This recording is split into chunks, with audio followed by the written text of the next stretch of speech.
They're going to get side by side again. Last time it didn't quite work. Can he make it stick this time? He's not fully passed, but he held on as they swing back in. A little bit of car contact between them. That sends him out. Topi's going to pounce on it. He's going to try and take that second place back as it goes through Brooklyn's tires spinning up as Simone is not willing to give way. He's got the inside back and through, more side-to-side contact between he and his rival. Somehow they come out the other side, but it's still not done, DJ. It's down to cops they go. Oh, it's really close. Here we go. It's Galindo. He tries to make the move on U-Bluth as they send Hideki Koivisto flying. Koivisto manages not to hit the wall. I think he's going to be okay, but he's not going to be happy about that. Galindo, he's going for a braking move on Fabian U-Bluth. He's going to send it deep into turn 7. He's going to be on the inside as they head around the corner. He should have the position, but U-Bluth holds out. They're going to go side by side as they go into the S's. Oh, can he get this done finally? Oh. Chucks it in, but he goes a little too deep. Coming back at him. Here comes Jungbluth trying to take this fourth away. Again, this will tie the points lead. If Aitor can get past him, they're going to run together. Little bit of contact, splitting either side of Marco Lay. Who's going to win the battle down into the braking of the hairpin? Well, and let's take a look at that. That may have been a mistake there from Jeff Schmeier going for the move. How he kept that out of the side of the number 220 is beyond belief, but amazing car control there from the number 30. Not close enough to Timo for this lap by. Oh, but look into the first corner. That's for the lead. Kortaniemi on the attack on Partanen, but he's going to be vulnerable as Simone sees the chance. Now that he's slow off the corner, swings around him, and he is through down into Maggots and Beckett's. And this is where things get extremely complicated. He's going to try and go on the outside, gets pushed out wide into the grass, loses it, and now we're all along for the ride. Whoa! I know there's a rallycross course here, but this car's not made for that. And he got air, all four wheels off the ground, still kept it out of the barrier and brought it back. That's going to likely cause a little damage to the car regardless, but great heads up by the 16. He's going to have to go the long way around the left-handed sweeper here. Is he going to be ahead by the time they get into the braking zone? Are we going to see side-by-side for 2 successive laps going through Moss? Little bit of maybe contact there for Azowski, bumping and banging and bumping as they exit the corner. Luis Nunez tries to cover it off then. It's going to try and pinch as they go towards turn 1, but he'll get just about what he needs. Oh, he has a big moment in the middle, and up and under Jukka Tolonen, experience prevailing.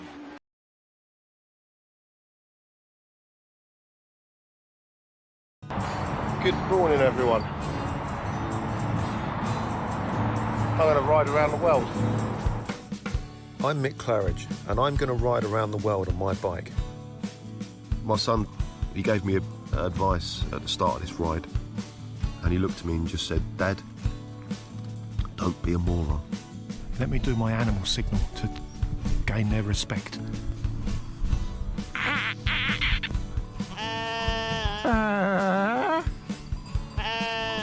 How's it going, Sally? Yeah, I'm alright, Mick. How's it going?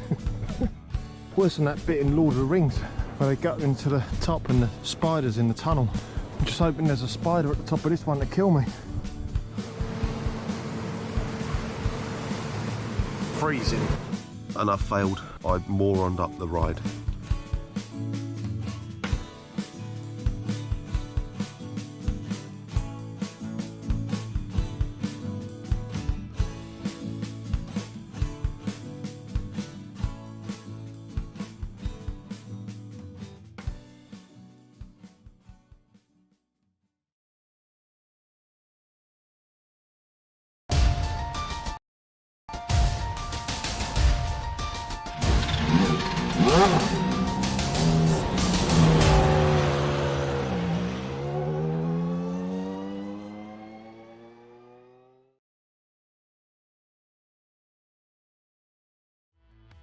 Today will be the last of the endurance rounds of the season. After this weekend, it'll literally and metaphorically be a sprint to the finish. But while the GTP fight has remained anxiously close all season, the GTO battle has returned to dominance for Leskala. Will today change either situation? We'll find out soon as we get ready to watch round 9 of the Camel GT series. And you'll see it all live here on the Global SimRacing Channel. Hi, I'm Joe Peak, and with me in the booth is IMSA driver Joey Atterbury. Behind the scenes is our director, Zach Johnson, and he's using cameras provided by Dougie Beard. Imola is more closely associated with open-wheelers instead of sports cars, but it's a fun one for tin tops. Let's head to our track guide to learn more.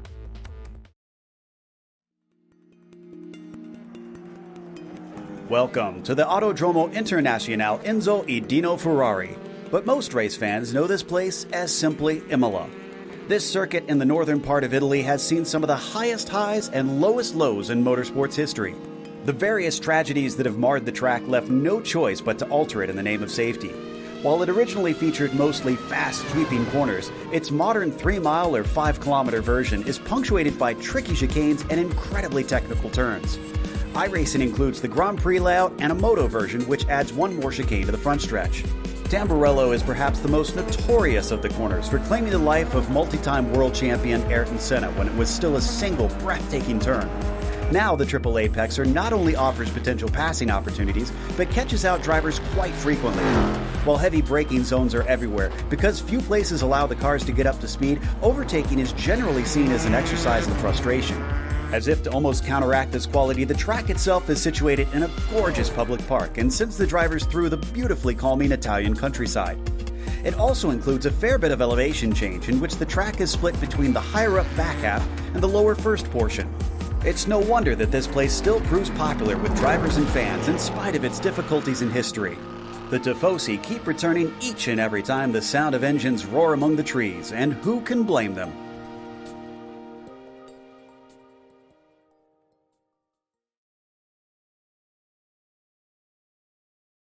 Well, there you see a general overview of this place, but for the Camel cars, which being IMSA didn't race here, Joey, what can we expect? Yeah, this place is a heck of a circuit, over 3 miles, which is deceivingly long compared to how narrow it can really get in places, especially even coming down the front straightaway. We're going to see a couple funnels even through turns 1, which is just that slight bend. We also have quite a few of blind sections, like up at Puritella, which is turn 8. And then you got to get the car slowed down so hard down into Aqua Minerale there, which is turn 10. Another huge blind chicane up there at the Variante Alta. These drivers are going to be throwing so many variables today, 3 miles long, 17 turns in length, and the excitement is going to be nonstop, Joe. Yeah, it's one for multiclass that is going to keep them on their toes, and they've got 20 extra minutes for it. But before we get to that, let's take a look at the championship points situation. Now, Antilepisto, unfortunately, is now behind at Timothy Reed with his bad finish last time out. Sintez Galindo gains, and so does Fabian Unbluth. Essentially, the top 4 have tightened, and we only have these 4 races left to decide it. They do have 2 drop weeks, so that may come into play as it carries on. From there, look at the battle for 7th. Wells, Humphrey, Power, and Kratrick split by 6 points between 4 cars, so that could easily change hands as things go on. Joey, what about in the GTO class? How's that one standing? In GTO right now, Yuka Leskala is starting to stretch his points lead right now.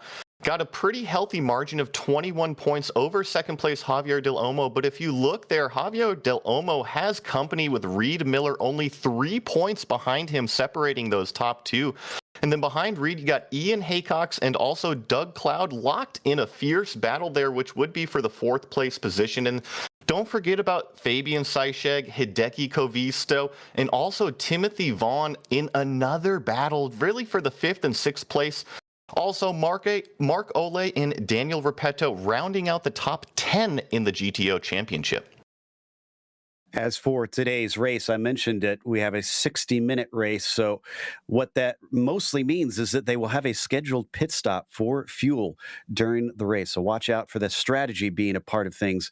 It is open setup. I got to imagine at a track like this, they're going to be trying to crank the wing up a little bit. We'll see if anybody can survive with a little straight line speed and help them out on passes down the main straight. They don't have a spare car, and this place can definitely cause some some damage. There are some curbs where the drivers will need to avoid at the apexes, especially through the chicanes. And watch out for those drive-through and disqualification penalties, 17 and 25 respectively. There's a lot of runoff that it's easy to go that little bit wide out here. And we'll see if Lepisto has hit any of that runoff and deleted this second qualifying lap as he finishes up. And he does not go faster. He's about 200ths off. He is still leading his fellow Finn on the provisional pole in the GTOs. No surprises, or excuse me, the GTPs. No surprise in the GTOs, though, Joey, as Leskala is still the provisional pole sitter.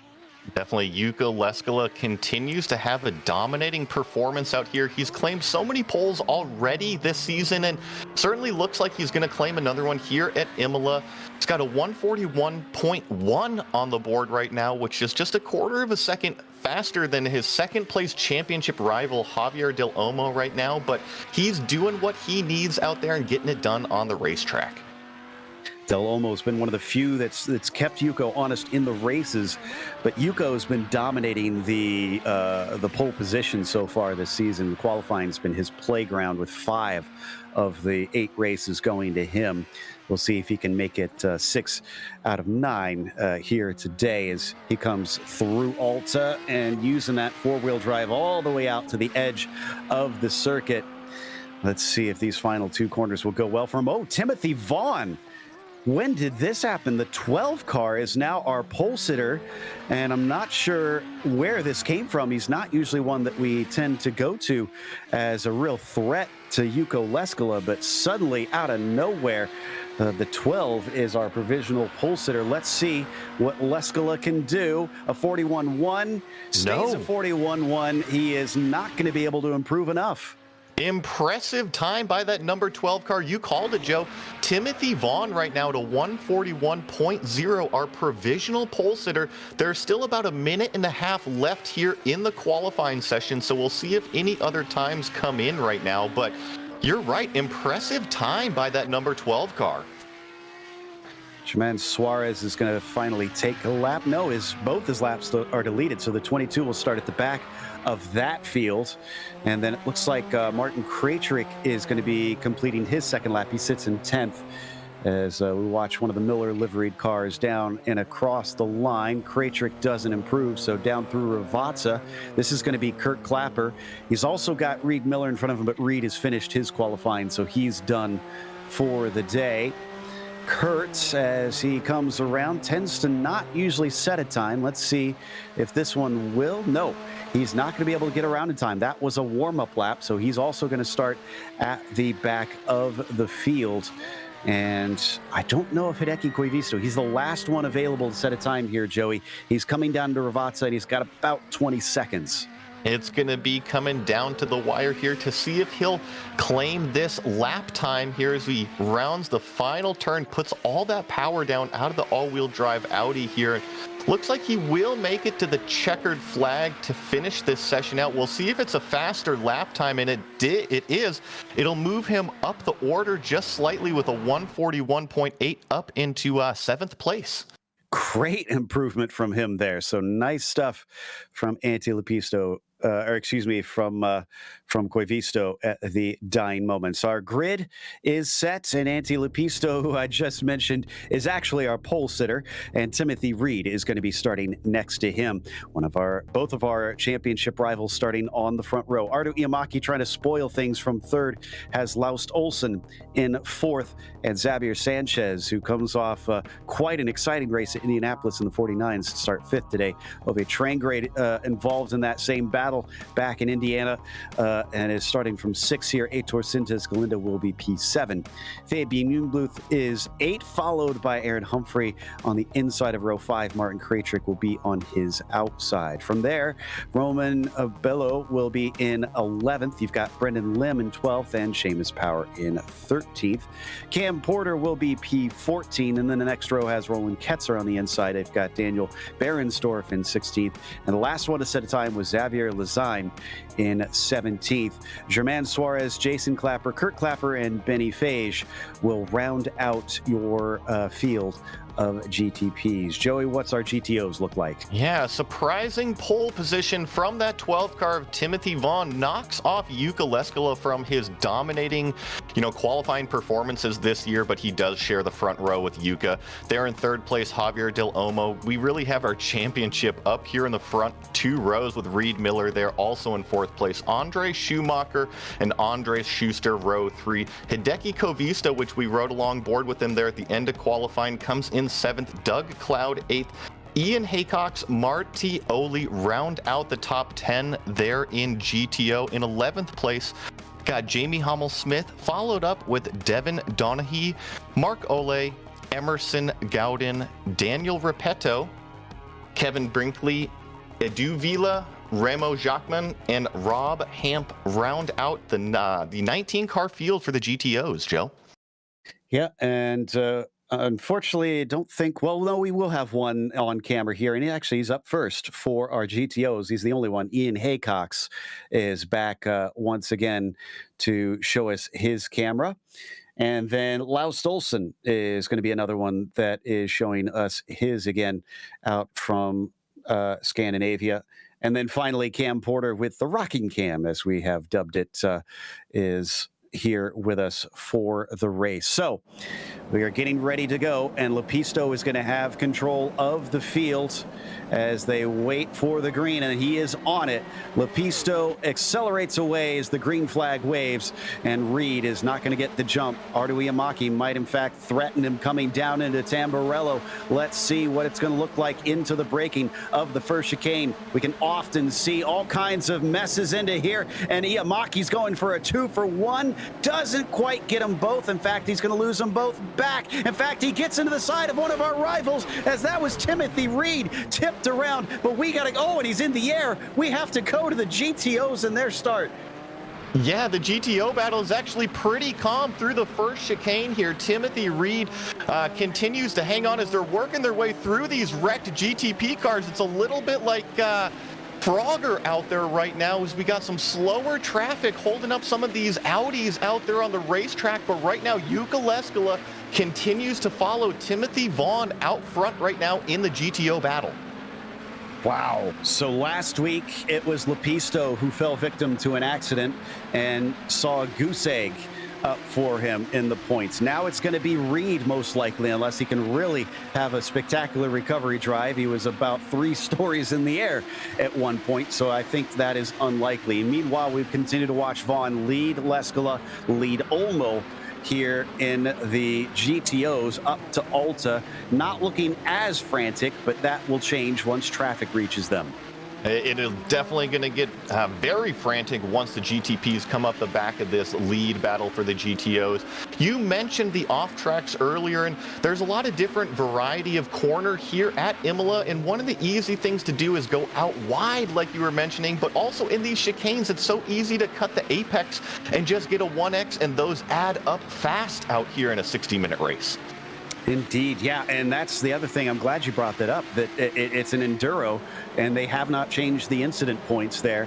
So it's going to be even less margin for error as we watch some of our GTPs. This is the 3 that is trying to, I think, get back up into the order. Yeah, that's Sanchez, who's down 1 from where he began, behind Sintez Galindo and Ove Trangarade, but we got a car off.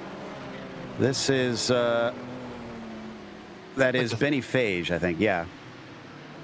Yeah, and we got the GTO leaders coming up right behind Benny here as you see him on the screen. It really is a breakaway of the top 5, but it's the top 2 that have kind of been playing accordion with our third place Javier Del Olmo. Jukka Leskala is showing a lot of speed right now and is not letting Timothy Vaughn get anywhere. He is filling the mirrors of that lead number 12 car right now.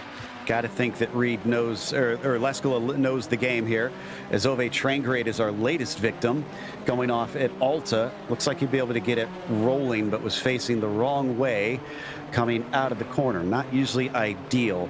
But yeah, Leskala knows that he's got plenty of race to try and work his way forward. So I got to think that he'll play patient and wait for an opportunity somewhere where the doors will open. I think you're right, and if you also notice, the leader in GTO, Timothy Vaughn, is using up a little bit more of the racetrack than Jukka Leskola is.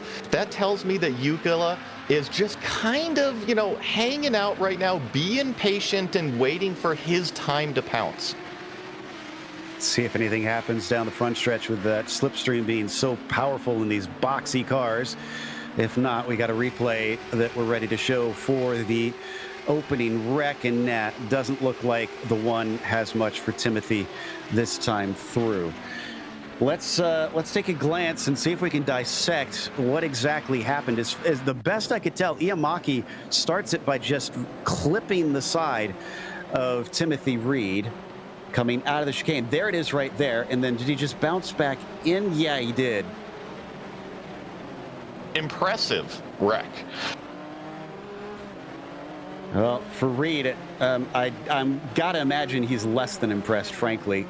And yeah, there's all the GTOs now coming along, and he parks it when he sees that he cannot drive that car back around. He is actually since towed and is an official retirement from this race. So day over for Timothy Reed. He will get a 0 for today's race and have to use one of his drop weeks. Iamaki doesn't seem like he was too damaged by that contact, as he's already trying to attack on Laust Olsen.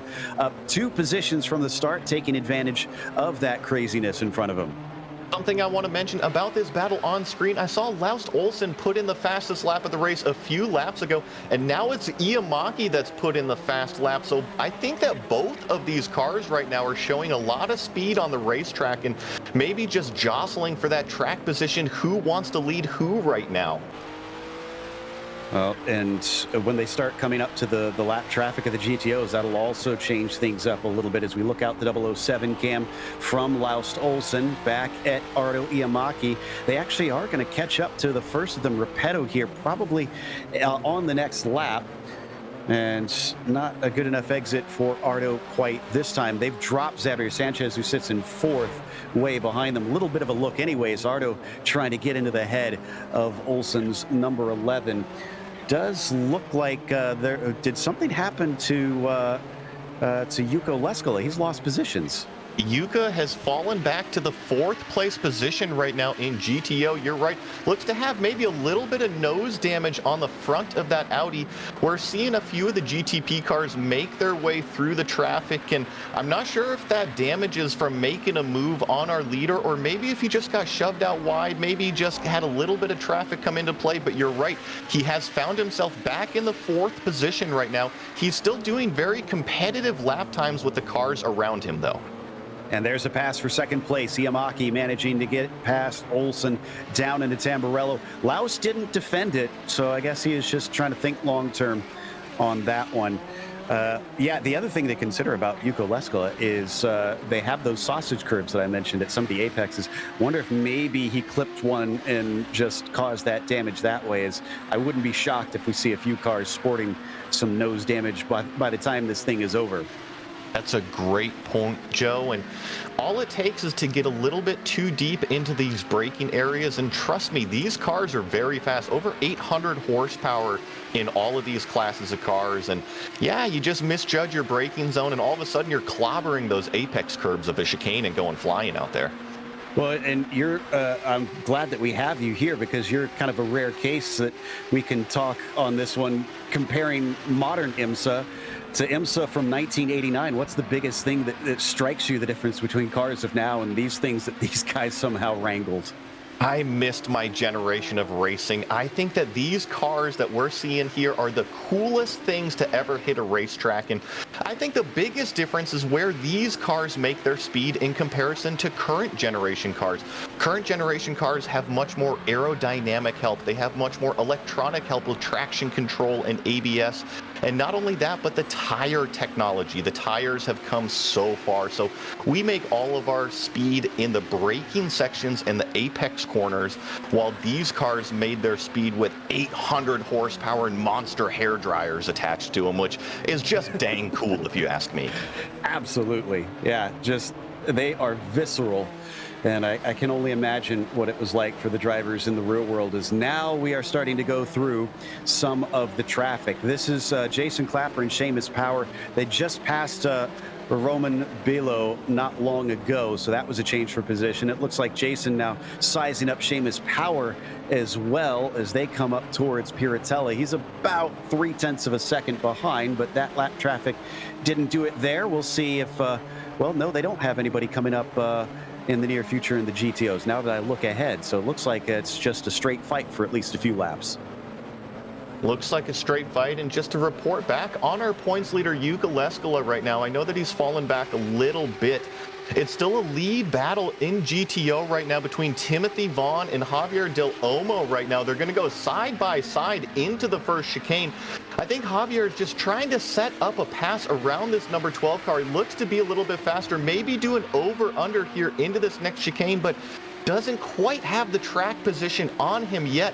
Maybe also looks like our lead car is sporting a little bit of that front end damage that is holding back that Leskola car as well. And I can confirm Leskola's damage was from a curb strike. He actually pretty much got airborne in Aqua Minerale, and that's what lost him the positions really. And the one probably is experiencing some damage to the pace from what we're witnessing, the fact that he's now a 1.5 seconds behind Miller. So this is fantastic news for guys like Leskola, Del Olmo, and Miller, as they could pretty much, Del Olmo, Miller, and Haycox, who are trying to catch him in the championship points, because they really need to try and narrow that gap, as we came in with a 21-point difference. Yeah, we mentioned it. Leskola is kind of running away with the championship going into this round, but with that damage, he just really needs to race smart right now. This isn't a terrible finishing position, but maybe he can get a little bit of that fixed under a pit stop if he needs to come down here and maybe get back up into the podium fight. 10 minutes in, I got to think that the window is going to be opening soon. I wonder if we'll see him duck into pit lane early so that he can try and get some repairs, get back out and have a faster car. As watching Antti Lepisto is now passing Martiole and the likes of Andre Schumacher. Nice easy run down the front stretch. Still has Iamaki about 1.5 seconds behind him, but his fellow Finn doesn't seem to really be able to keep the pace for now. That could still change. Ooh, big little check up there for Lepisto, as Ian Haycox was not willing to give the apex away. It's always an ebb and flow with the multi-class traffic, and you have to be patient on both sides of the ball there. And we saw a little bit of give and take out of Antti Lepisto as he was passing this Hugh Haycox car, and everyone has to survive out there. You're all playing on the same playground, and you got to respect each other's space. And those of you who are new to this series, seeing the onboard cam of Haycox, that is indeed 1 foot. He's not doing that for any other reason than that's the only foot he's got. He's a bit of an inspiration to us, as he actually had that amputated within the past year due to a motorcycle accident. He has adapted quickly, considering the speed that he races at, and has taken multiple podiums even since his accident. So just hasn't slowed him down a bit, and has been a fantastic watch here in the Camel series. Extremely impressive. You know, you're seeing that, and only 1 foot down there, so he's got the throttle with his hand. And you're right, it's just so impressive what he's able to do in terms of the pace right now, in terms of his concentration and having to work different controls, and I'm incredibly impressed. Yeah, so and the footwork, I mean, very quick as well. At least he's not having to deal with the throttle with his other foot. It's all with the hand. So maybe, I don't know if that makes it easier or harder to think about the difference. But again, he adapted quickly as by him. That is Sintez Galindo and Krejcik going side by side for 5th. Down in its Tamburello, nobody's willing to give way quite yet. And Sintez Galindo is going to wind up ahead. Martin Krejcik cannot defend. He falls to 6th. Yeah, definitely falls back there, but good pass on the racetrack. And let me tell you, this GTO battle certainly isn't going anywhere either. The 12 car of Timothy Vaughn still leads the way, as we're still watching these GTP cars on screen climb up out of the hill there. One thing about Imola, Joe, is that it does have a lot of elevation change, and that elevation change in turn kind of leads to some blind turns through the sweepers and also up over crest through some of these chicanes and braking points that challenges these drivers lap after lap. Certainly does. Also makes it very picturesque and fun to drive, if you ask me. A little bit ahead of Sintez Galindo here.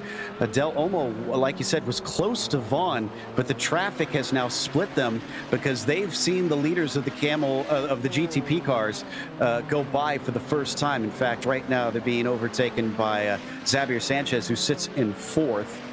We're still watching Sintez Galindo here, who's going to be approaching them quickly. This is Yuko Leskala that he is going to overtake. Leskala stays off to the side nice and easily.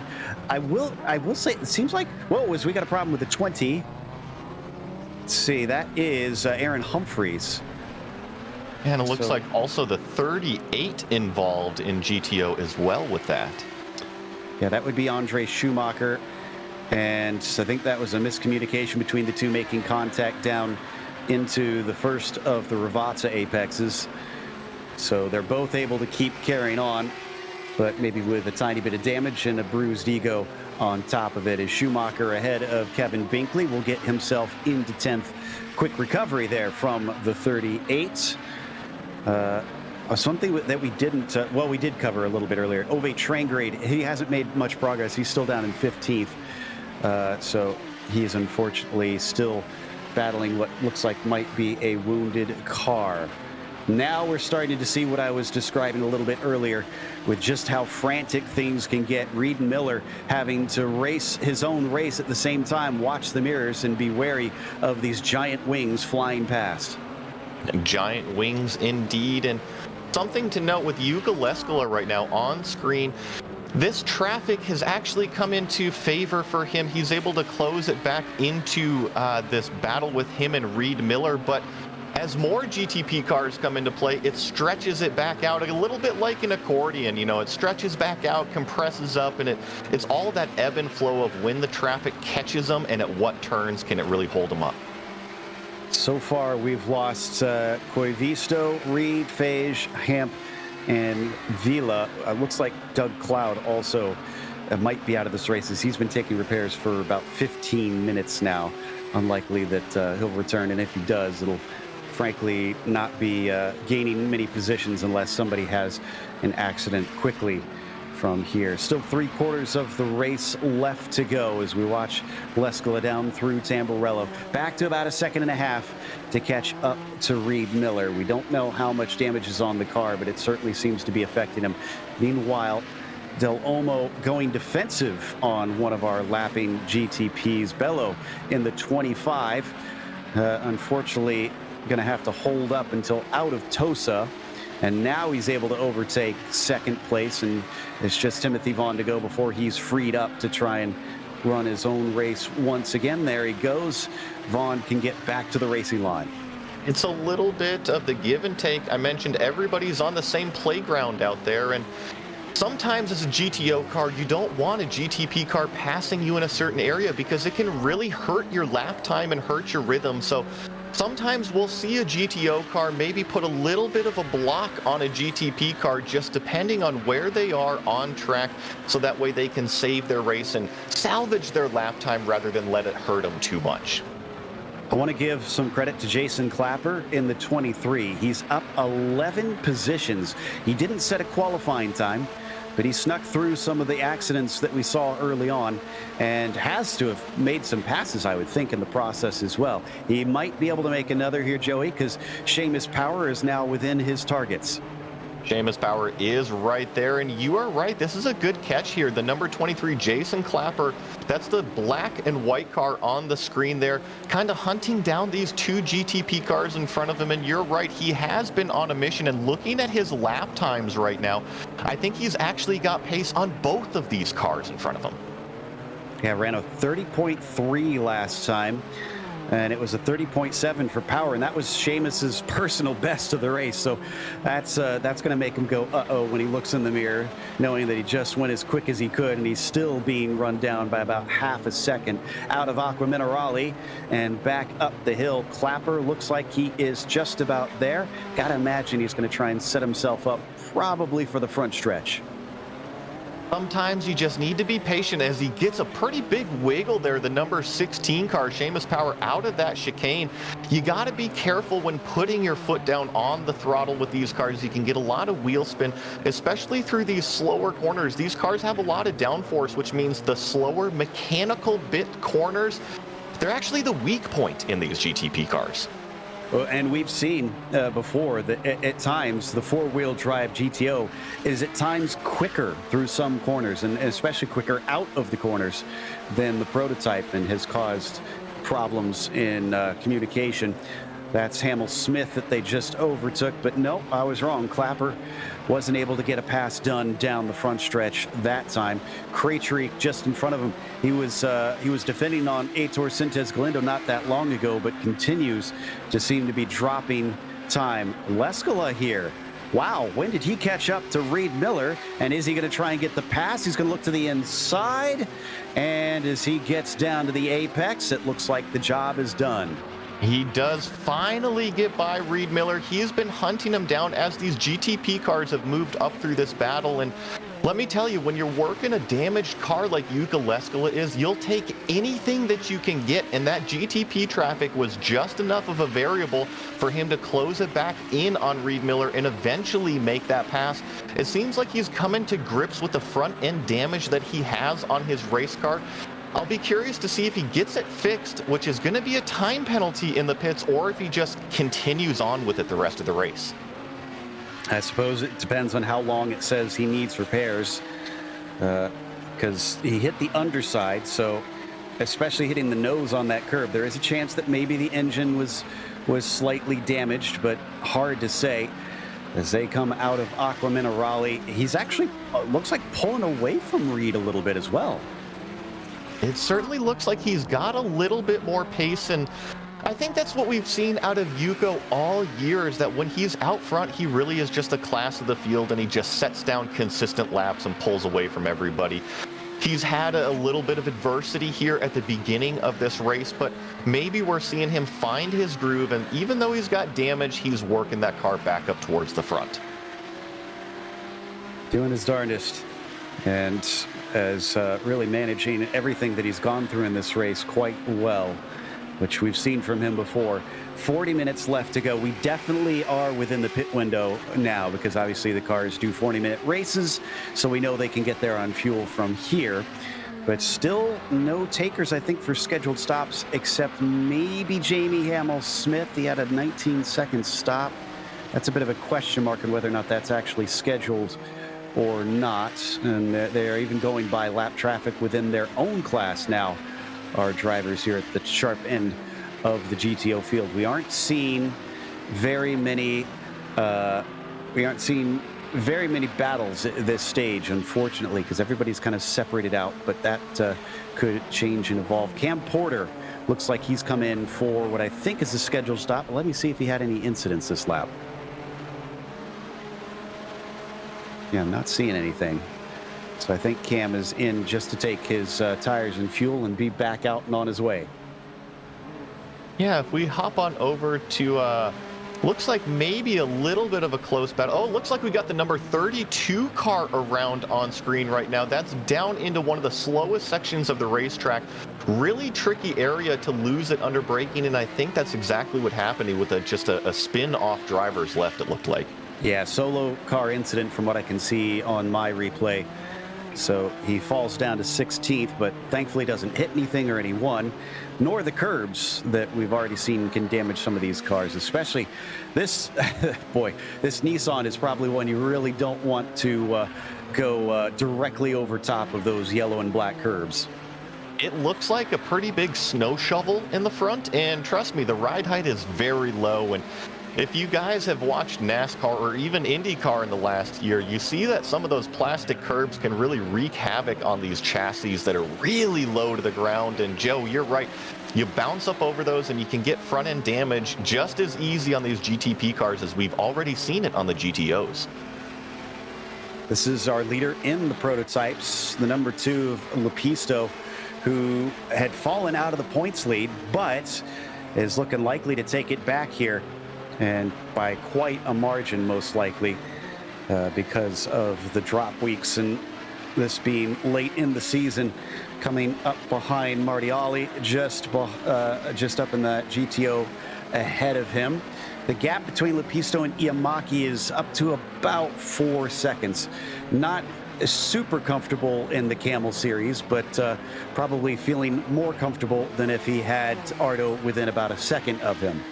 I think 4 seconds means that you don't have to look at your relative anymore. However, if you step off the track here in this series, 4 seconds is gone like that. So you need to keep up your concentration. You can't afford to sit back and relax. You can afford just to not to look at your rear view mirror. That's what I'd say.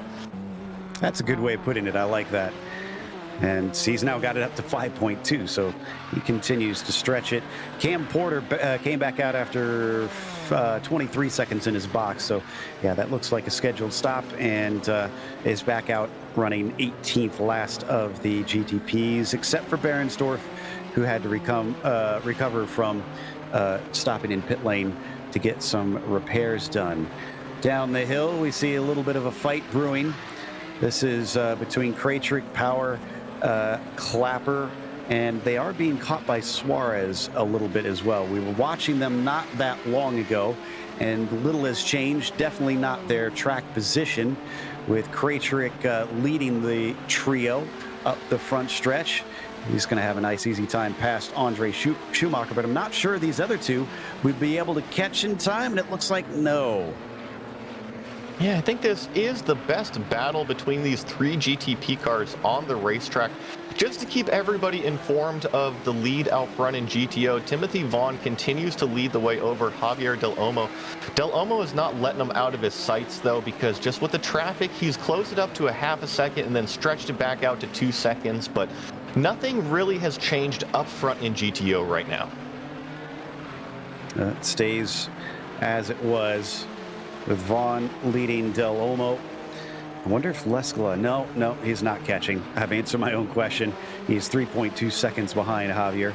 So he may have been able to catch Miller, but can't really outdrive his own car with its damage at this stage. Still staying with the battle between Krajcik, Power, and Clapper here, coming up through Alta. Power more under threat from Clapper than he's a threat to Krajcik currently.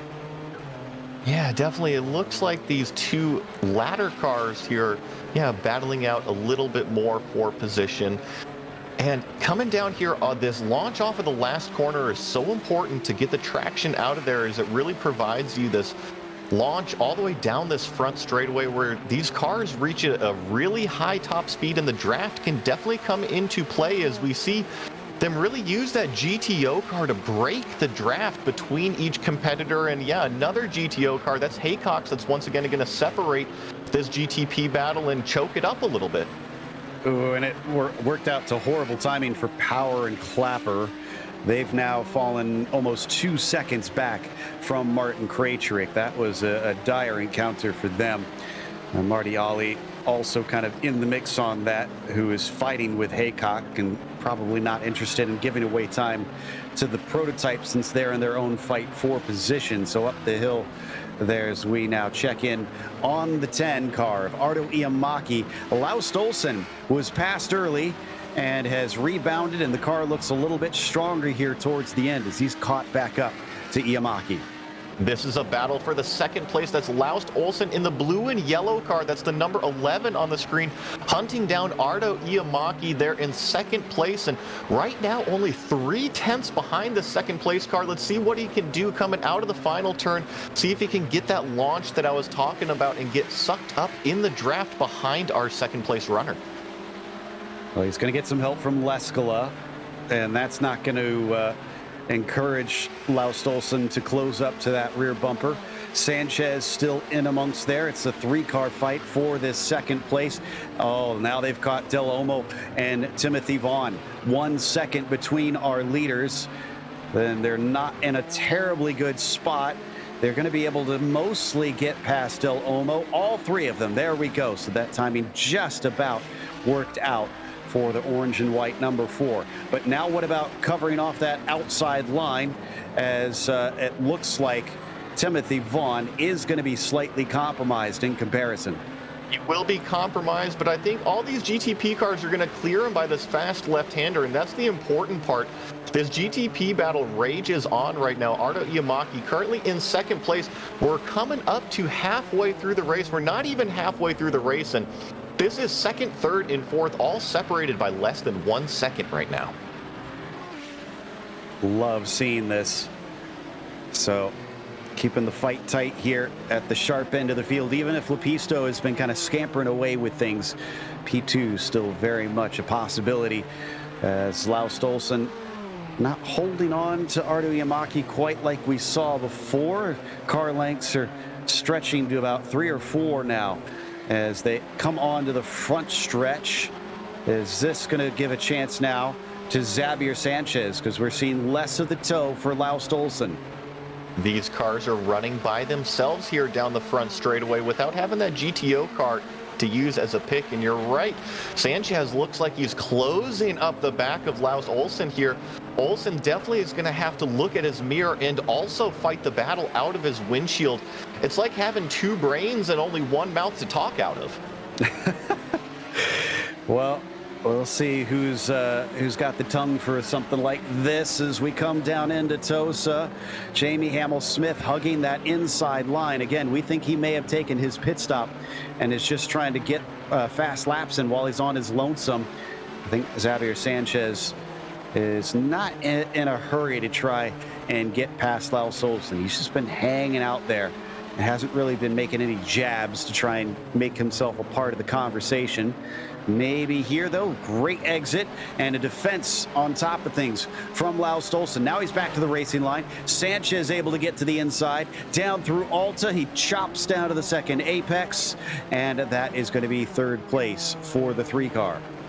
Great move there by Sanchez. You saw him get that run going up the hill and just a classic out-braking maneuver on Laust Olsen there. And one other thing I wanted to mention, Joe, I'm impressed that both of these cars, Xavier Sanchez and Laust Olsen, have taken, actually Ardo Iamaki down into pit road right now. Looks like he was going to take his pit stop, but Iamaki was killing it in traffic, and yet these other 2 cars still stuck on his bumper. Yeah, that's a good point. So wonder if that straight line speed just isn't very good for the number 10 as he looks for his stall. There's the tires, as we expect most drivers to take it, since there's not really a penalty. Not modern GT racing rules where they can only do one or the other. They can do them both at the same time. Laust Olsen still sitting in third. He's got about 0.5 of a second up to Sanchez at this stage. And speaking of gaps between cars, am I seeing correctly that Leskala has about halved what it was before? He did, and you know, he actually just made a mistake. He had it within 3/4 of a second to Javier Del Olmo, so he has been putting in consistent lap times. For reference, his last lap was a 1:41.6. Javier Del Olmo 1:42.0. So he's definitely got the bit between his teeth right now, and that damage, even though it's affected him early on, he's kind of learned to cope with it now. And he's one of the fastest GTO cars on the track. You can't complain about that. And Leskala, who still has not chosen to come in early, which is a bit of a surprise. I guess he figures he can drive around it now, and he's not losing enough that it's worth trying to alter his strategy. Because in sports cars here on iRacing, usually most drivers will try to go to the end of the tank and then pit in as they head towards Ravazza. And Leskala loses a little time, so the ebb and flow changing that for us. It's at 2.2 seconds. Yeah, I think it's going to be ebb and flow between these top 3 for the rest of the race. Timothy Vaughn, that last lap of 1:41.6. Javier Del Olmo still just a few tenths off of that, but really these top 3 cars in GTO running probably within 1/4 of a second of each other right now. We've passed the halfway mark in this race.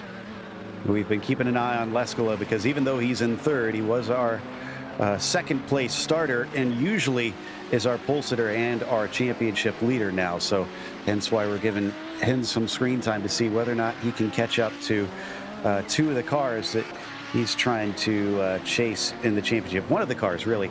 Timothy Vaughn. I have to see actually where he sits in the points. I can check on that for us. So while he's doing that, to give us an idea of what's going on with the 12 and what stakes he has in this, I can tell you that Fabian Jungluth is on pit lane. Iamaki came out and is running in 11th. They would have been running in 12th before Fabian pitted in. And we still have, looks like Lazine and Cam Porter have both pitted. So we've seen about 3, now make it 4 cars that have managed to execute their pit stop. So, Joey, do you have any update on those points? Yeah, Timothy Vaughn actually came into today's round tied for 7th place with Hideki Kovisto. So this is a great points day for Timothy Vaughn right now. If he can keep it together, he's still got 26 minutes left. And as we've seen, Joe, anything can happen in this Camel GT series. Really does. I mean, the start should tell you that alone. So we had a car flying through the air, scooped up by these noses. Lepisto just going by the traffic of Kevin Binkley and has been kind of managing the gap now. It's hovered at about 9 seconds for a few laps. So I suspect he's just simply not pushing here in these late stages. You gotta choose your battles out there. And when you're doing a 60-minute race, there can be times that you feel totally in the groove.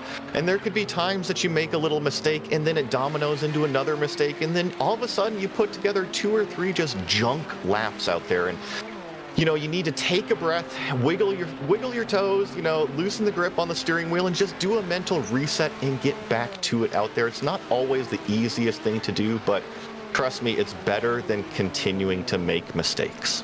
Just to clarify, you're not gripping the wheel with your toes, are you? Yeah, it depends. Sometimes. Meanwhile, Sanchez and Laust Olsen are now pitting in. So there's our 2nd and 3rd place drivers. Or 3rd and 4th, really, actually. Heitor Sintez Galindo is pitting in. Iamaki, we need to wait and see if he will jump 3rd and 4th place once he gets through. Both of them taking tires. There's Iamaki on your screen currently in the 10. Does get held up by Hamill Smith slightly on the entry into Ravazza, forcing him onto an alternate line. Sanchez is rolling. Laust is rolling, but as early as that might seem, you can see the cones are way down at the end, and there they go. Now they are off. And they are actually ahead. At least one of them is for sure. Iamaki approaching on Laust Olsen. He got jumped by both. I think that might be a little bit what we were seeing beforehand. These cars were a little bit faster than Iamaki, and Iamaki was using the traffic really to his advantage. But now that they went on an alternate strategy, it looks like Laust Olsen has officially undercut Iamaki there in what will be, I think, 3rd place for Laust. Yeah, Laust back onto the podium here. We believe once they cycle through. We're still waiting on Lepisto, Sintez Galindo, Krejcik, Suarez, Belo, and Humphrey to pit in right now. I get the sense, based on the body language of Iamaki, that he is not happy that he lost those positions because he's putting a lot of pressure on Olsen already. Krejcik, by the way, is pitting in now. What makes you say that out there, Joe? Is it just the aggressive nature, how he's looking down the inside of Laust? And yeah, it's always frustrating when you come into the pit stop, you do everything right, you come out of pit road, and then all of a sudden, that car that was behind you is now in front of you, and you're just saying, why? You got to get around him, and here's Laust just calm as a cucumber over there going down the front straightaway. And that's typically what we see from him. We'll see if what we've called the pucker factor starts to come into play as he gets more pressure from Iamaki. For those of you who haven't watched the series much, he tends to kind of pucker his lips as the tension rises, and it's become something of an inside joke here with the Camel series. Sounds like Suarez has had an incident because he's suddenly in pit lane without coming down the entry, and yeah, I think he had an off through Tamburello, single car and off into the wall, and that's his day done. One thing I do want to report on in GTO right now, I believe that Yuka Leskala has taken that pit stop, so he's really one of the front GTO cars. Go ahead. Sorry, Leskala has a black flag, I think, for incident limits. Wow. That changes everything. He definitely is going to be out of the hunt for the victory at that rate. That will certainly do it over there, and we mentioned it a few times, Joe. You got to be careful on the inside and outside of turns, and it's caught our points leader out.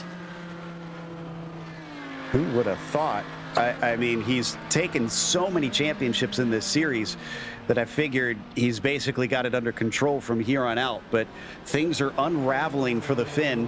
Seamus Power, in the meantime, is also pitting in. So he's going to hand some positions back.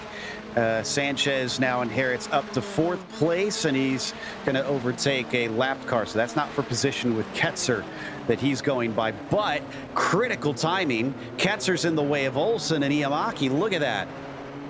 Absolutely. This is going to be a choke point for Laust Olsen. Hopefully he can clear him going into this next chicane. It looks like both him and Iamaki will get clear of that slower lapped car. But it negatively affected Laust Olsen as Iamaki takes a look down the inside here. Late move, doesn't quite have what it makes there to take that place from Laust Olsen, though. Ardo is ready to go, just unfortunately, as dressed up as he is, he's got no place to go. Meanwhile, these two are what we believe battling for 3rd place, even though on screen it says they are 5th and 6th. We need to wait for the pit stops to cycle through to get a clear picture on that one. Where did Leskala come back out? Because I think he already served it, did he not? Yeah, Leskala is back there, currently showing timing scoring in 12th place in GTO, 29th overall. Wow, that's pretty painful. That's a long pit lane, and he's not caught up to cars. Man, he's got 12 seconds just to get to Jamie Hamill-Smith. It's going to be a long ways. Staying with these two, they both stay out as Aaron Humphrey is in. Well, of course they're going to stay out. They both have taken their pit stops. They're waiting for others to pit in. So now they get promoted to 4th and 5th. So all we need is Lepisto and Sintez Galindo. Now, Sintez Galindo should wind up behind them theoretically, but that's just in theory, as once again, Laust Olsen cannot catch a break into Tamburello. Seems to always get traffic every time we've seen him through there. Yeah, we mentioned ebb and flow a few times, and the race car driver in me wants to ride on board right now with Ardo Iamaki because it seems like he's got a little bit more pace on Laust Olsen, and it'll be curious to see, is he making this in the entry to corners? Is he making it majority through the traffic? Or now that these GTP cars have a little bit of clean air, do we see Laust Olsen pull it out a little bit on Ardo Iamaki? I wouldn't put it past him. Laust can be quick on a good day, but he's a little inconsistent on that sometimes. We'll see if today is a good day for him. And these final 20 minutes, 4/5 of a second as they approach into the Alta chicane, looking for that corner exit. And that looks pretty solid as we ride on board with Iamaki, because Olsen does stretch off to the distance slightly with that good grip. I love how these cars carve through these turns. Look at the front end turn through this last corner here. Got to concentrate on putting the power down. And yeah, you mentioned it, Joe. Looks like Laust Olsen, once he's got a little bit of clear track, maybe a little bit of breathing room, that calm, cool nature is coming into effect, and he's just starting to click off laps right now. Is hard to believe a half second over Ardo Iamaki is a little bit of breathing room. Yeah, really. Well, in Camel, usually that's no breathing room at all, especially when you're coming upon a battle between Miller, Schumacher, and Donaghy. Miller's taken his pit stop. These two in front of him have not. He can't sit around and waste time, and neither can Laust Olsen. And there you go, waiting for the right moment to pounce. Iamaki does not hesitate. He is through with the blink of an eye. Great job by Iamaki reading the situation. He saw Laust coming up to this battle of GTO cars. He gave him a little bit of room going into the corner, and Laust made contact with that rear GTO car, which really checked him up. Ardo Iamaki back up to what will be the 3rd place once all these pit stop cycles come to an end. Leader is in. Nancy Lepisto getting service. We don't expect things to change unless he has a very dire pit stop, but he's not going to return in the lead because Sintez Galindo stayed out. So now we just need the 8, and then Ove Trangrade also needs to pit in. He's into 6th spot. Lepisto back on his way, and the 2 that are chasing him, yeah, he's getting to the cones right now, and the 2 are just coming out of Ravazza, so it's a bit of a hopeless one for those trying to catch up to Lepisto. I know that we've had some great battles in GTP and not a battle going on right now, but I just want to say the number 12 car of Timothy Vaughn, our GTO leader, has put together a great race so far. He had a lot of pressure early on, but he's continued to just click off consistent fast laps right now, and he's grown that lead to over 2.5 seconds over Javier Del Olmo, and showing no signs of letting up right now. Has that little bit of damage, but just a great race right now from that number 12 car. No poles until today for Timothy Vaughn. He's had 3 top 5s and 5 top 10s out of the 8 races that we've run. So again, nothing that up to now has really, to me, indicated that Timothy Vaughn is going to be a monster here. And man, today just has been relentless, and I wouldn't say completely dominating them with that 3-second gap back to Javier Del Olmo, but has basically just run it away. Oh, Sanchez is at the side of the track, come to a halt. What in the world has happened here? I'm checking on it right now. It looks like maybe a little bit of an incident limit. I don't know if he went off track. Kind of interesting jostling between him and Ardo Iamaki, and then all of a sudden coming up the hill, he just pulled a driver's right and stopped on track for some reason. My best guess in that case is that he had some sort of technical problem, hardware or software failure, that forced him to pull off to the side, and he falls to 5th now. But Lau Stolson is well ahead of him because of that halt. So Iamaki, who took that position from Laust, has not put him under threat from Xavier Sanchez thanks to that little issue out there. 15 minutes now left to go. Sintez Galindo still hasn't come in, but I think I thought I saw one of our drivers in the GTOs pop in pit lane. That was Marty Ollie, it looks like. He's on his way back out, I think, in the number 19. We've come back in the meantime a little bit farther down in the field. This is one of the clappers, and that is a car off in the gravel. Who are we looking at here? Looks to be the number 14 car out there. That's Martin Krajcek. He was running up in that battle between Jason Clapper and Seamus Power that we were covering earlier, Joe. Yeah, you're right. So he's down to 8th position. Not sure what caused that incident. Double checking. Oh, he actually had some contact with Emerson Gaudin, and Emerson managed to get away with it, appears, just with a little bit of an off track, while Sintez Galindo has now pitted in. So Lepisto is officially back up to the lead. Sintez Galindo, it's taken a long time to return to the track.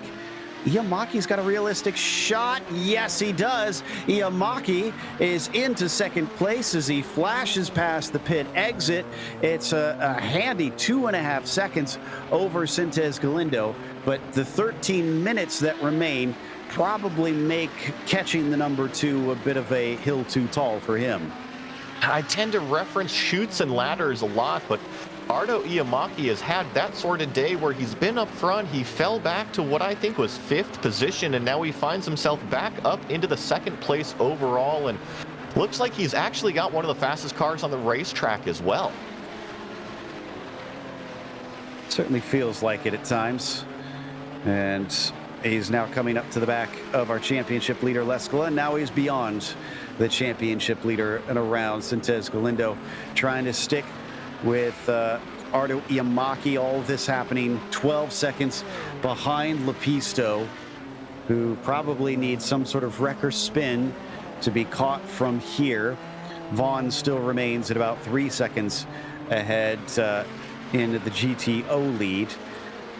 Do see, looks like Kurt Clapper's pitting and Martin Krajcek are also pitting. So these are drivers getting their final stop, and then they're done as we continue to watch Iamaki and Sintez Galindo, who's making sure that Ardo cannot do anything except look in the mirrors at this stint. I think he's just close enough right now that he might make a really late move, but Ardo goes defensive down the inside, but he's going to push it the limit anyways. They're going to go too wide through this chicane. Really aggressive move by Aitor on the outside, coming down the front straightaway there. Close to 10 minutes to go now. Opportunities are dwindling. Sintez Galindo, who's a two-time champion himself, will no doubt be eager to try and get into the thick of this.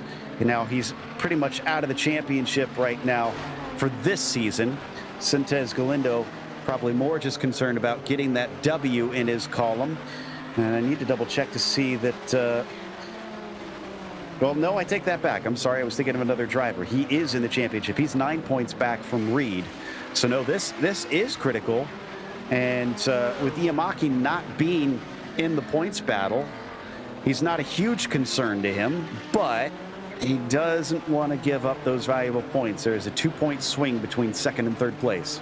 I'd like to consider that a bit of a wild card when talking about Ardo there. If he's not in the points championship, that means this number 10 car has nothing to lose out there. Doesn't make him dangerous, but it makes you able to read what he wants to do. And when I think that means he's going to be aggressive, as we see even with breaking the draft right now. He's going to fight tooth and nail for every position on the racetrack because he doesn't care about those championship points. And yeah, looks like Galindo's going to try it around the outside again. He's going to be successful in this move this time, promote him back up to that second place.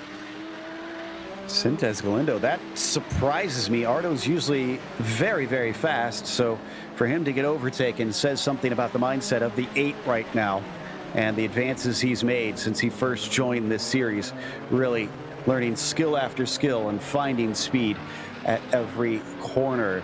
It is still Lepisto up at the top, though, in the number 2.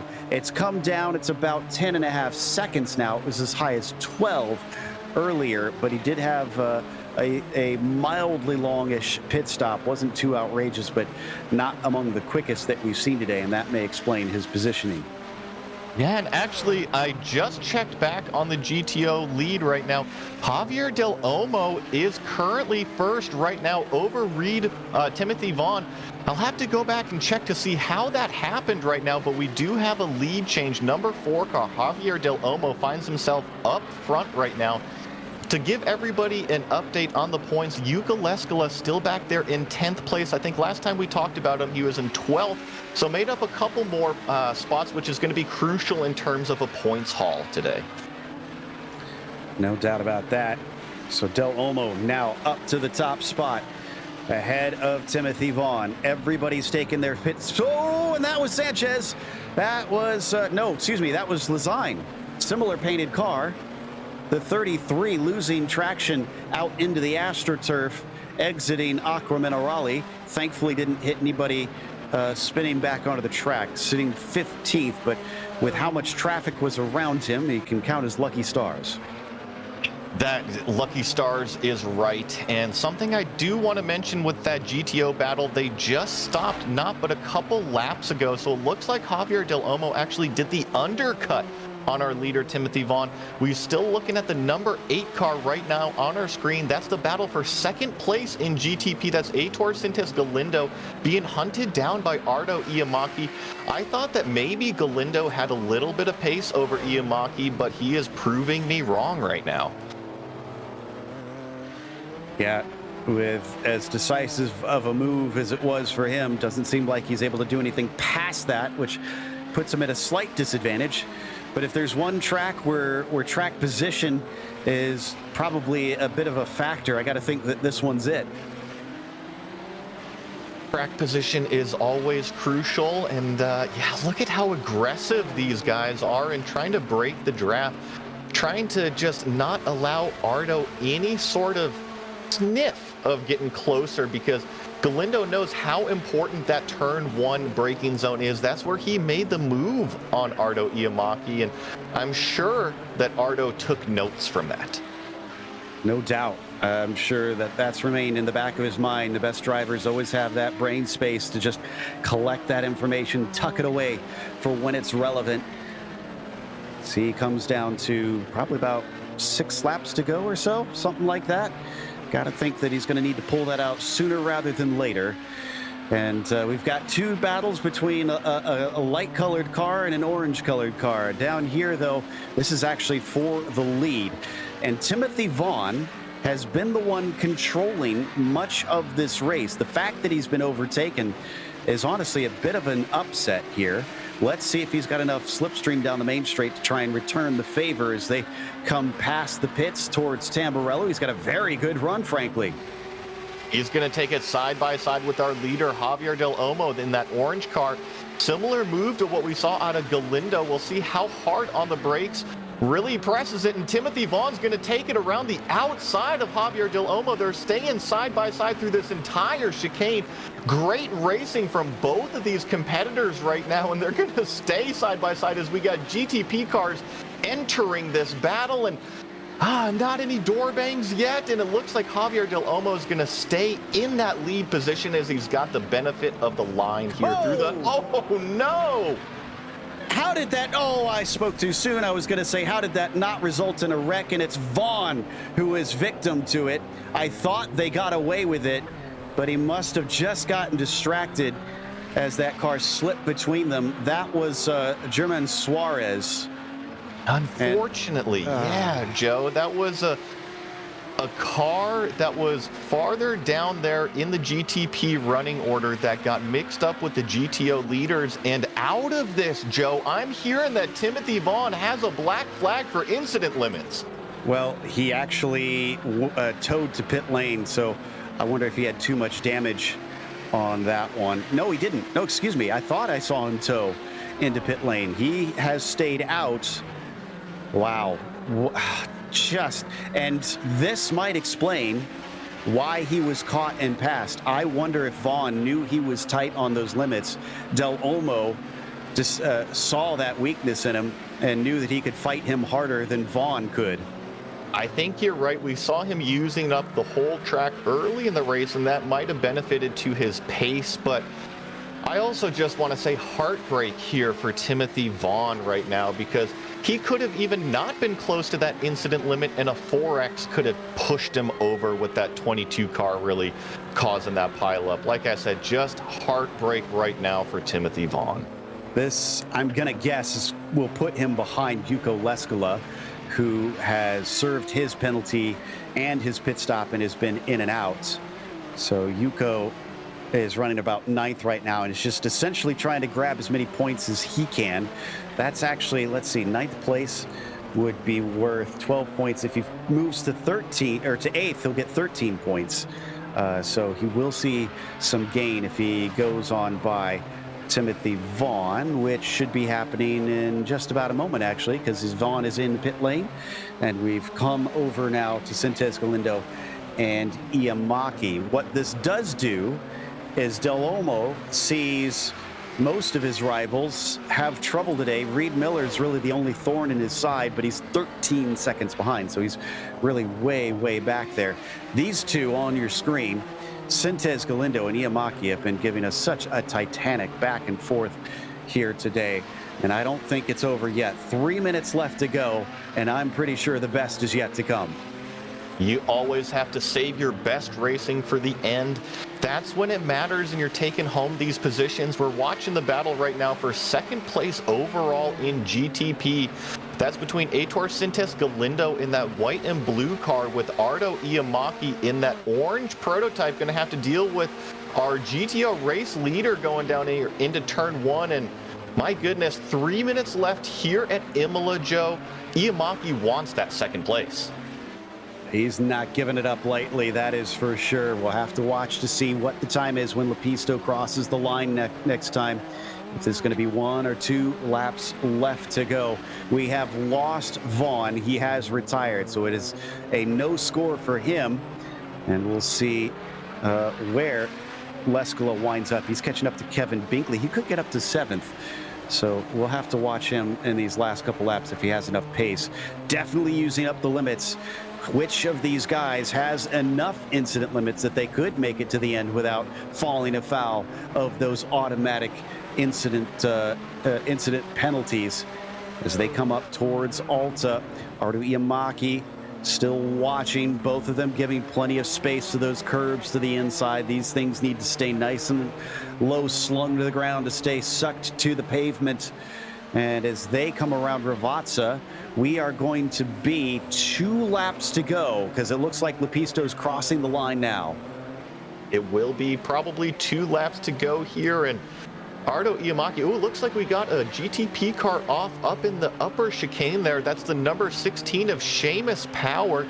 I think he will hang on to that 6th place position, but that's Jason Clapper just rear of him in that dark prototype there. Seamus has got to be careful not to make any more mistakes. Absolutely he does. So as we carry on through the penultimate lap, just don't want to give anything away, and definitely Sintez Galindo does not want to give this away to Iamaki, no matter what the Red Hot Chili Peppers say. Lepisto well ahead of them, getting ready to take the white flag at about half a lap. As we climb up the hill towards Piratella, let's ride with Iamaki. Time is running out here, Joe. We got a GTO car coming up. See, it really checks up Galindo, but I think Galindo's playing chess right now. You see how he really checked up Iamaki, which actually gives him a run, but he stays in the benefit here of leading into the chicane on driver's right side, which should close off Iamaki's charge there, and once again gets the run out as, ooh, lost Olsen around. Ooh, he was sitting in 4th handily, and Sanchez is able to overtake him. He's going before Seamus Power, but again, drivers making critical errors here at the end as the white flag is now waved for Lepisto. Del Olmo is coming down into Ravazza himself, so he won't be too far behind when we get to the end of this one. Sounds like we're hearing we have our first DQ. That's Behrensdorf for that one. Roland Ketzer also going to get a time penalty most likely because he's been given a black flag, and I'm not sure if he's got the time to come in and serve that before this is over. 1 lap to decide who gets 2nd place behind Lepisto. Will it be Sintez Galindo, or will Iamaki be able to get him back? I'd be careful if I was Iamaki on those track limits. He's really used up the exits on a lot of these corners, but Joe, look what's right in front of these cars. That is a pack of GTO. This could separate the two. In fact, that's Leskola trying to get one more position, who, remember, is going for a championship here, so he's got to keep the car whole. But, whoa, when his rival goes off, that was Binkley out-braking himself. So there's an easy spot for Leskola. Yeah, and Galindo, I think, got a slowdown there. He has to give the spot to Iamaki. He is behind. That is Iamaki ahead. He may have one chance down into Ravazza, but we got to go to Lepisto. A clinical drive from our pole sitter today to claim another victory and likely move himself back into the points lead in the Camel Series. Behind him, Iamaki is going to maybe stay ahead. Yes, he will be ahead of Sintez Galindo to take that 2nd place. We'll try and catch a replay of what exactly happened in a moment, but let's go to Del Olmo, who is coming away with a 12-second lead over Miller. Yeah, he's charging down the hill the last time. Got one more big braking zone that he just needs to hit his marks at, and he will collect the checkered flag. He spent the majority of the day in 2nd place, used that pit stop undercut to get around Timothy Vaughn, and then just through the traffic, continued to click off those laps. And we're going to see Javier Del Olmo bring home the win here in the GTO class. Well done, Del Olmo. It's been a minute since we've seen him on the top step. He has had one victory. This is his 2nd. Now, I was able to go back and take a look at that incident that cost Sintez Galindo. We definitely need a replay of this. This actually wasn't outbraking himself for Kevin Binkley. He was hit by Sintez Galindo, and he cut the course in trying to stay off to the side. Now, this was a little bit of netcode, I think, but there's that cut course, and that is what slowed him up. Interesting catch there, and that's one of the areas that this racetrack really funnels down, and My goodness, you know, you're battling for the second place here in GTP. You got GTO cars battling it out for position, and I think, yeah, you just see it, a little bit of an overreaction by Galindo, but he did the right thing trying to avoid contact, but ultimately it cost him the second place. It really did. You got to be mistake-free, and that's hard to do here in Camel. We're going to head to break. We'll come back with the official results as well as driver interviews, so stick around.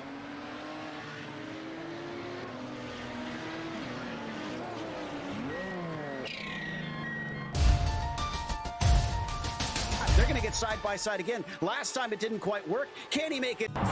Good morning, everyone. I'm going to ride around the world.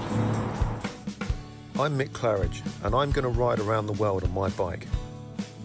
My son, he gave me advice at the start of this ride, and he looked at me and just said, "Dad, don't be a moron." Let me do my animal signal to gain their respect.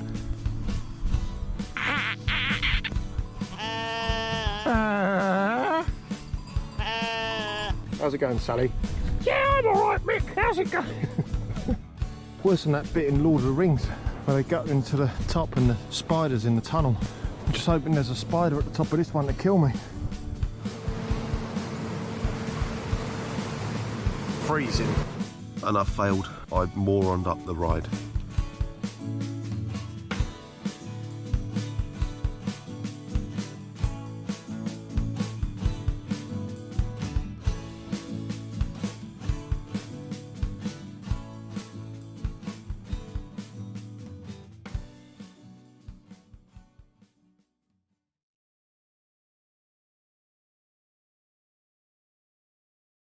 Welcome back to Imola. We just had round 9 in the Camel GT series, and Antti Lepisto responded to his disappointing result at Spa by going from lights to flag here today. Arto Iamaki was the one that finished second behind him after a bit of a chaotic wreck at the start that he was involved with and escaped from.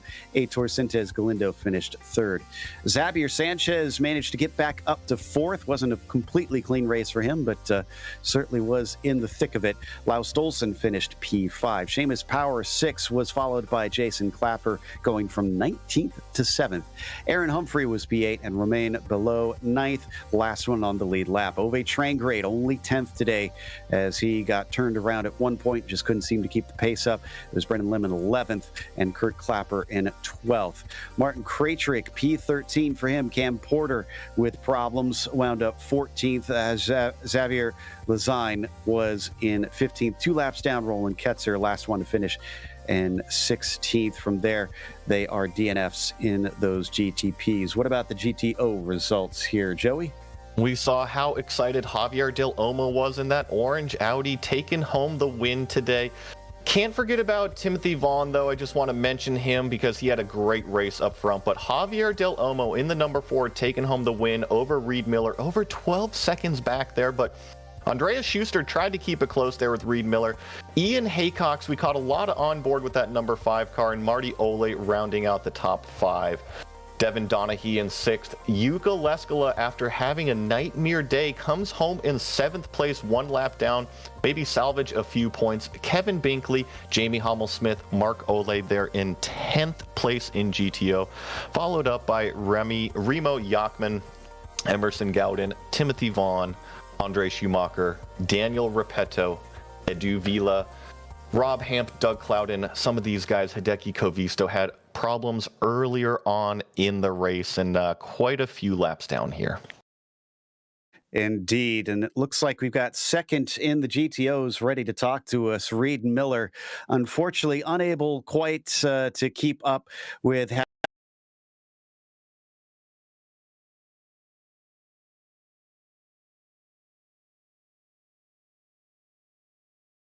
There we go. Hopefully we should still be good here. And we've got Reed Miller with us. Reed, second place today. Looks like you didn't quite have the pace to keep up with Javier. But I have to imagine that was a bit of a shock seeing yourself battling and then eventually being ahead of Leskala. Yeah, it's definitely a surprise. So being at a speeding penalty? Was that what caused them the problems? I didn't really see. Yeah, so definitely a little surprised. Pretty happy with my result today. Yeah, it's so far this season, it's kind of been you and Javier trying to keep up with Yuko, with him doing his usual thing of just taking lots of wins. But this one might wind up really kind of getting you back into things. With only 3 races left, do you feel invigorated knowing that you've closed some points? Yeah, definitely. I'm definitely chomping at the bit, trying to keep myself in it as much as possible. It's I guess I have a slim chance, so definitely going to keep fighting for sure. Well, we'll look out for you. And well, congratulations again on the podium. Anybody you want to thank for this P2? Well, thanks to my pit crew as always, and thanks to the broadcasters. You do a great job. Take care, guys. Thank you. That was Reed Miller in the number 9. And up next, I believe third in the GTPs was Aitor Sintes Galindo. I'd love to have Joey get the story on what was going on in that last lap. Yeah, a heck of a battle between Aitor Sintes Galinda and Ardo Iamaki there to close out the race. Aitor, give us an idea of what happened there on the last lap. It looked like GTO cars got caught up in that battle. Yeah, unfortunately, I caught like 5 or 6 GTO, and it was like, no way I got to get through all of it. Me, while defending from Ardo, who was on my tail this time. Yeah, fortunately, not proud of that last lap, honestly. I think I collected a GTO there and then got a slowdown, and then I sent it deep into rippads to another one. Not proud of this one. Proud of the result because it's another podium finish, but still, that last lap was forgettable for me. Well, you'll definitely have to go back on the broadcast and watch it. We looked at the replay there, and there wasn't any contact between you and that GTO car, but I actually think you did the right job ducking off drivers, right, cutting the course there, which ultimately handed the position to Ardo. But before we let you go, congratulations on the 3rd place. Good points haul. Is there anybody that you want to say thank you to before we let you go today? Well, as usual, you guys for the amazing broadcast, the Camel community, and that's it. One little shout out to my friend Jorge, who has a little bit of personal problems. He had to leave the team, and I want to shout out from here. I want him to come back soon. And yeah, thanks guys, and see you next week at Okayama. Shout out to Jorge indeed. Thank you, Aitor, for showing up today and giving us some great racing out there. And Joe, I think that's really going to do it from over here. We've got one more with Laust Olsen, who finished 5th in the prototypes. At one point, though, vying for 2nd place up there. Laust, it looked like Imola kind of did Imola things today we're used to with this multi-class chaos. I think it was more a matter of I did to myself what I usually do. So, yeah, and I didn't have the pace as the guys in front, so I was only up there because they ran into problems, and well, then I made my own mistake in the end, so that evened that out again, I guess.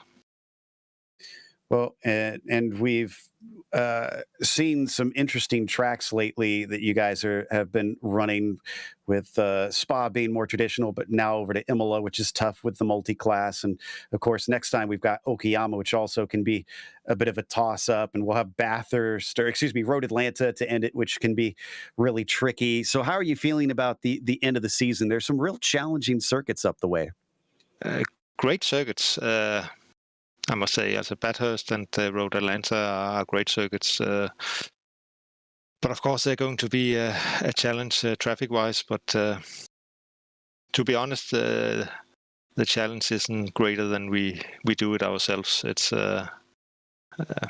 mostly when we drivers lose our head that things go wrong. So I wouldn't always say it's a bad track for traffic. It's more that we perhaps don't have the patience to be able to handle those tracks. So, well, it was still at least a top 5 for you here today, so decent result. Can't wait to see you next time out when we head to Japan. Yeah, I'm looking forward to it too. That was Laust Olsen, who finished 5th here today. That's going to wrap us up. So a big thank you to the Camel Series for bringing us back for another season of coverage. Also want to give a thank you to the team, Joey, Zach, and Dougie. Make sure to check out our social media, our website, and our merchandise store. And don't forget to subscribe to our YouTube channel as well so you don't miss a moment. As we mentioned, the next race will be Okayama, Saturday, November 19th at noon Eastern. And be sure to check out our other broadcasts listed here. But until next time, race clean, race hard. We'll see you on the track.